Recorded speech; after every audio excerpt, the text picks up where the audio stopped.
یہ بات اس کر رہا ہوں، آپ ذرا اپنے آپ کو دکاندار کہنا چھوڑ دیں اور یہ صورتی اور بروچی کہنا چھوڑ دیں.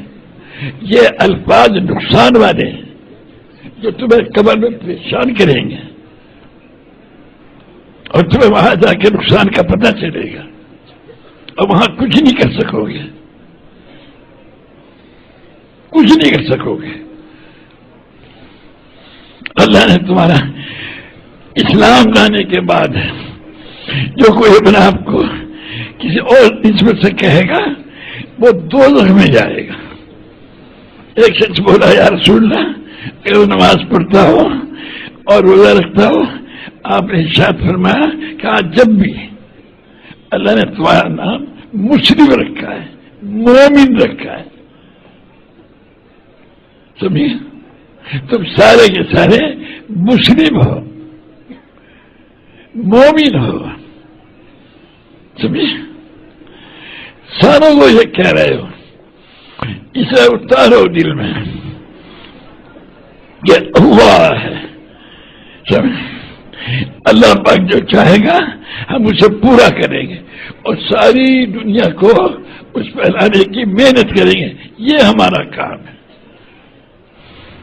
جب یہ ہمارا کام ہے تو اللہ پاک اپنی صفات کے ساتھ خود ہمارے ساتھ ہے، کسی کے ساتھ ہونے کی ضرورت نہیں، سمجھے، خود اللہ ہمارے ساتھ ہے. اب ہم اس کے خلاف ساری حکومتیں بھی کہہ نہیں پائیں گی.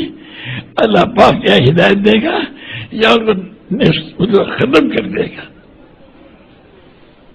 سمجھے، سب کو ختم کر دے گا.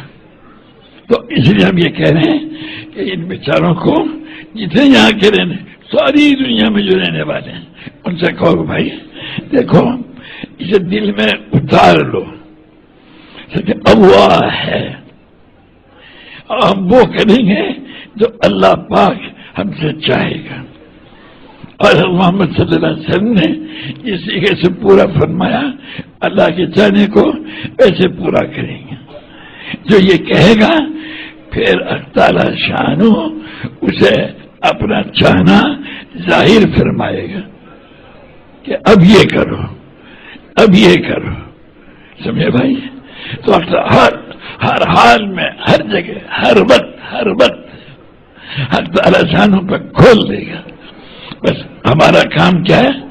ہمیں سارے آج دیکھو پہلے نبیوں کو اللہ نے بھیجا کسی قوم کے لیے، کسی ملک کے لیے، کسی زمانے کے لیے. ہمارے حضور صلی اللہ علیہ وسلم کو بھیجا سارے عالم کے انسانوں کے لیے.